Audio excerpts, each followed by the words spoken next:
कार्तिक पूर्णिमा पर मात्र चुपचाप घर के इस हिस्से में एक दीपक जला देना। इससे पितृदोष, राहु दोष, मंगल दोष, गज दोष, गरीबों का दोष हमेशा के लिए समाप्त हो जाएगा।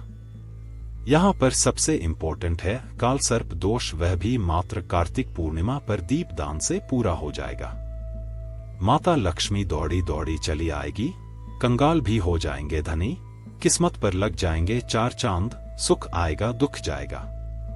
दोस्तों 15 नवंबर यानी शुक्रवार के दिन यह कार्तिक मास समाप्त हो रहा है।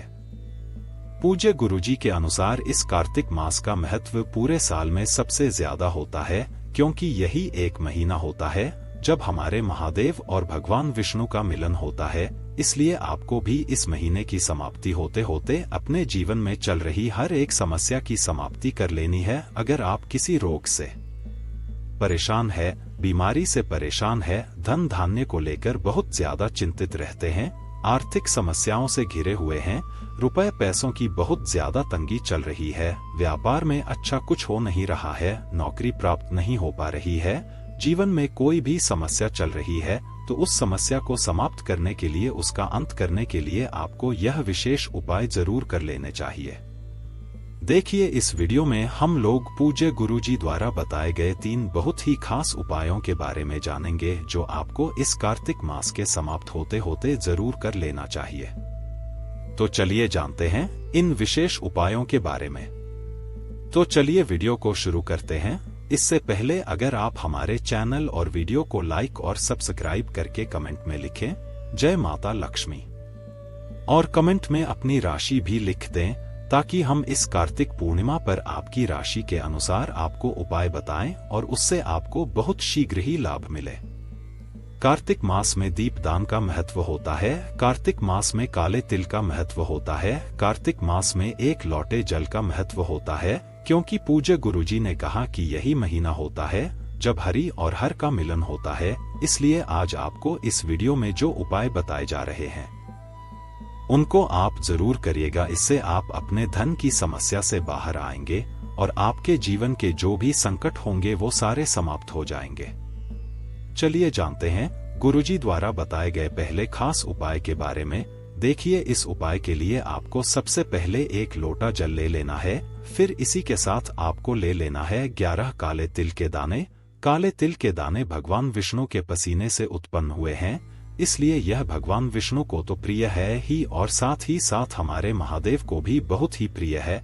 इसलिए आपको 11 काले तिल के दाने लेने हैं। फिर सबसे आखिर में आपको थोड़ा सा शहद ले लेना है।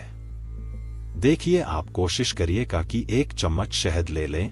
अगर ज्यादा शहद है तो फिर आप 1 या 2 चम्मच शहद ले लीजिएगा, और ज्यादा नहीं है तो फिर आप आधा चम्मच शहद ले लीजिएगा। अब ये तीनों सामग्री लेकर आपको पहुंच जाना है शिवालय।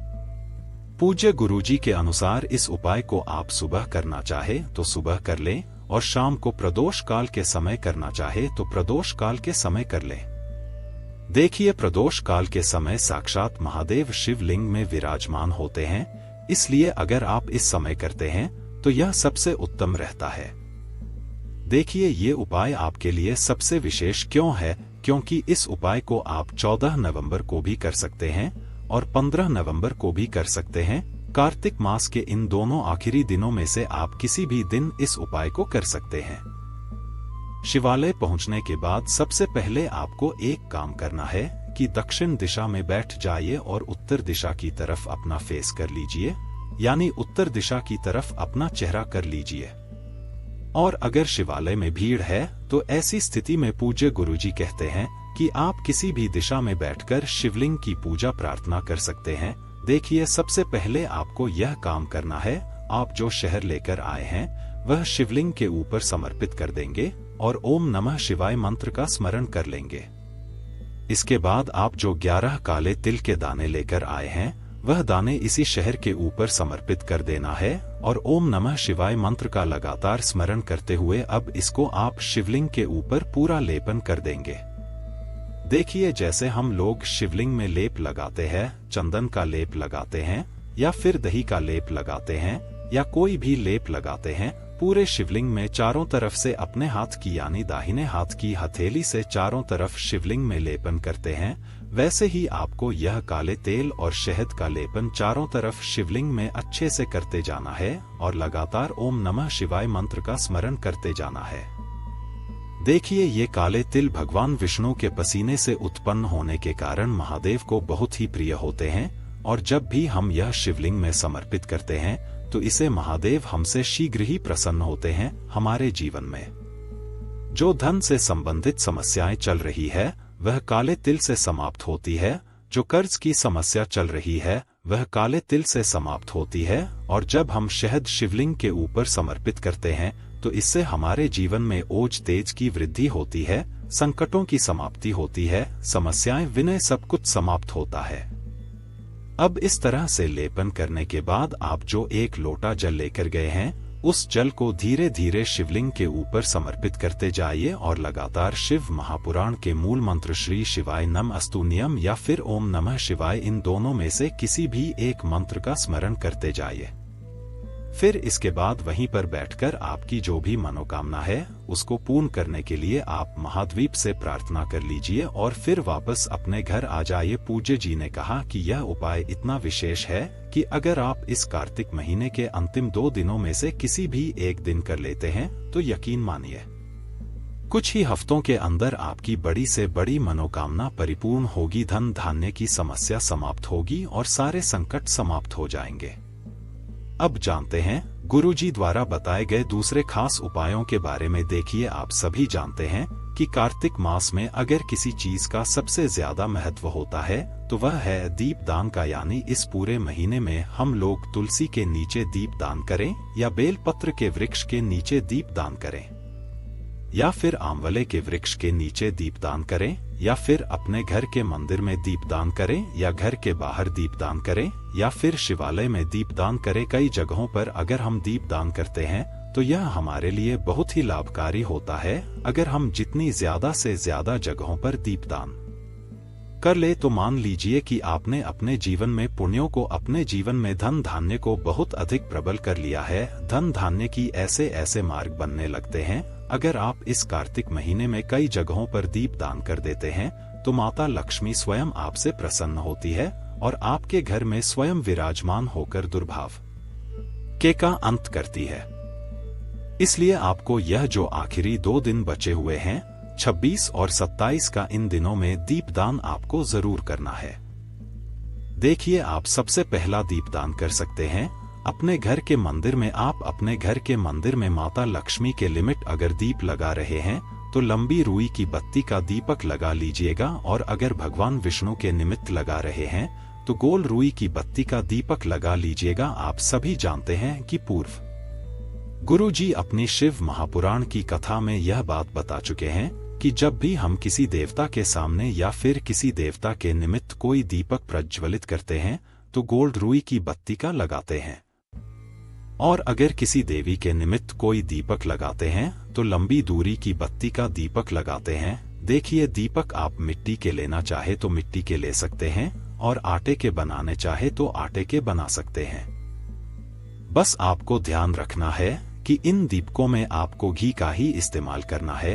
अगर शुद्ध देसी घी मिल जाता है तो यह आपके लिए सर्वोत्तम होगा।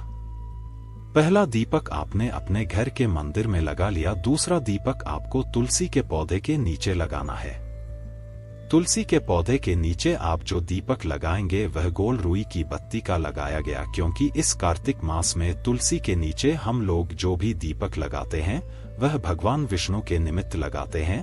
अगर आप 26 नवंबर को यानी रविवार के दिन लगा रहे हैं तो तुलसी के पौधे को स्पर्श मत करिएगा और अगर आप सोमवार के दिन लगा रहे हैं तो फिर आप तुलसी के पौधे को स्पर्श कर सकते हैं। फिर इसी के साथ आपको अगला दीपक लगाना है अपने घर के बाहर। घर के बाहर आप लंबी रुई की बत्ती का दीपक लगा सकते हैं।